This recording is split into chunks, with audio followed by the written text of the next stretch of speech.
Heinz smells red songbird in New York City. The master and the Pathelman said we're using our mind to defeat the mind. So I realized what he was talking about tonight. He was saying that he's using Einstein's mind to defeat the Rothschilds' mind, because Einstein was a Jew just like they are. So so they can't outthink him because he's Ashkenazi Jew. So let me read what I have found for you today. It's from the dailyneutron.com site. And it says, the Act of 1871 is the source of all America's problems. How the bankers took over the United States of America. So, how would you like to have a country where the economy is stable, where the dollar maintains a value, where there is no corruption in the government? Sounds like a pipe dream, huh? The fact is that all of our mess, all of our social problems, everything that is screwed up with America, and most especially corruption in government, comes from one source. This source is simply called the Act of 1871. America at that time was pretty poor. We were still recovering from a war, the Civil War, and bucks were scarce. Enter the Rothschilds, the Jewish Owen Benjamin, who was Ulysses S. Grant, is hereby vindicated on the subject of Jews. Also is E. Smith Jones, Dr. E. Smith Jones. The Jewish Rothschilds were in charge of banking in Europe. They wanted to get into America. Some even say they served up the war between the states to finagle their ends. The Rothschilds went to the American Congress and they cut a deal. The essence of this deal was that if America was a corporation, it would be able to borrow money. Before that time, the government couldn't borrow money except from the people, and the procedure for that was pretty strict. People, you see, didn't want to okay taxes. I understand their point of view. If you look at what they do with our tax money, I can understand that. The Act of 1871 established the Corporation of the United States. In this act, several important things were written down. The United States is capitalized in all caps, see? The United States, which makes it different in law from the lowercase United States. Further, the Constitution was referred to as the Constitution of the United States of America.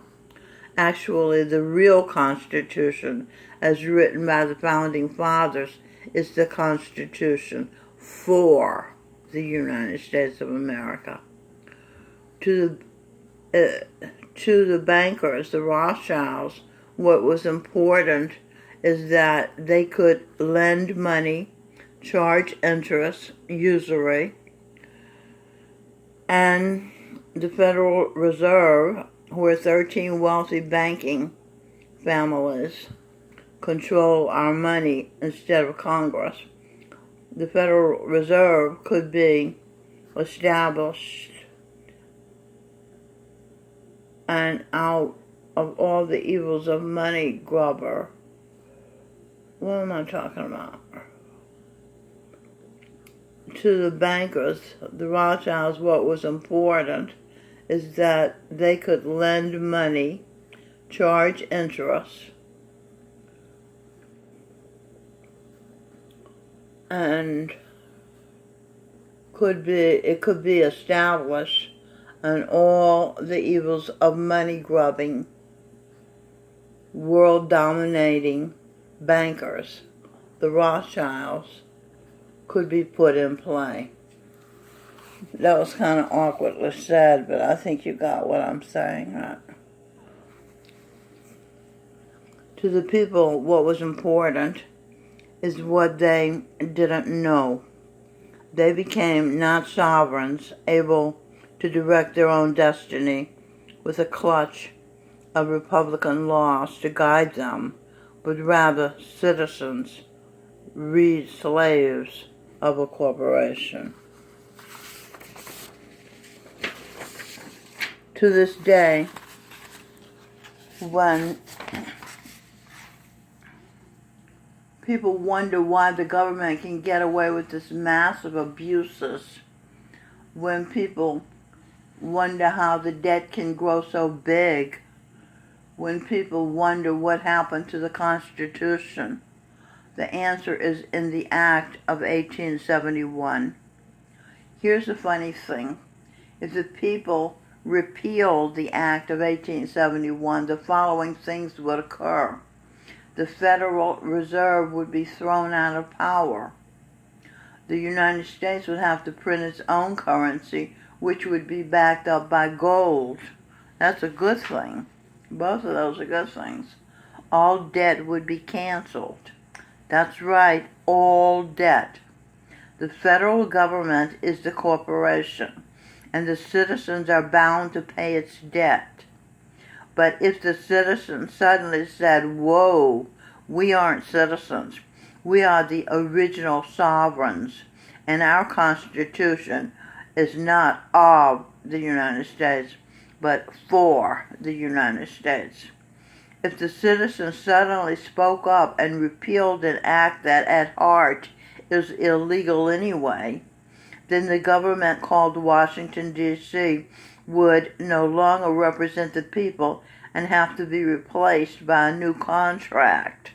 Note, with saints and geniuses, the Holy Royal Family. Now that's a good idea. All Washington is a contract to represent the colonies, and that contract can be repealed at any time, and especially in the evidence of bad faith, which is what the Act of 1871 is. Anyway, I could go on, but the point is made. Go ahead, do your own research. You'll find that what I've said here is the truth. Citizen, slave, or sovereign, free people. Citizen, slaves, or sovereign free people. A constitution of or a constitution for. A debt incurred by corrupt lawmakers, or a country unbeholden to none and ready to establish true freedom in a world gone nuts. We can talk and share our way back to mental clarity. That's something I wrote in there because that's something I know about, having been Freud, Jung's wife, and Pearl's. So, to establish true freedoms in a world gone nuts, or you can just go ahead and pay your taxes, support wars, and close your eyes. International bankers get rich during wars. The richer, they loan money to both sides at extremely high interest rates. Okay, share this information. Truth not shared is no truth at all. Responses to the Act of 1871 is the source of all. The Act of 1871 is the source of all America's problems. Ernest Highsmith says, I would love to be emailed all the information to where I could go and research this interesting information that you have expressed here. I, for one, am tired of the bureaucracy that's taken over our rights to be sovereign citizens, which is our God-given rights. Reply from Crackerjack, April 6, 2018. Hi, Ernest. Eustace Muffins is a good start. See? EUSTACE Mufflins is a good start if you want to do research. A fascinating conjecture is gods of Eden. You could Google any specific subject. Then, if you can read the Bible as history and not as something else, there is the Bible. Okay? So there you got it. It seems like something to panic about, the United States having been sold to the Rothschilds. But when you realize we can repeal that act, that's good news. So let's do that. All right? So this is Mild Red Songbird, Evangeline Einstein, talking to you from New York City. So long.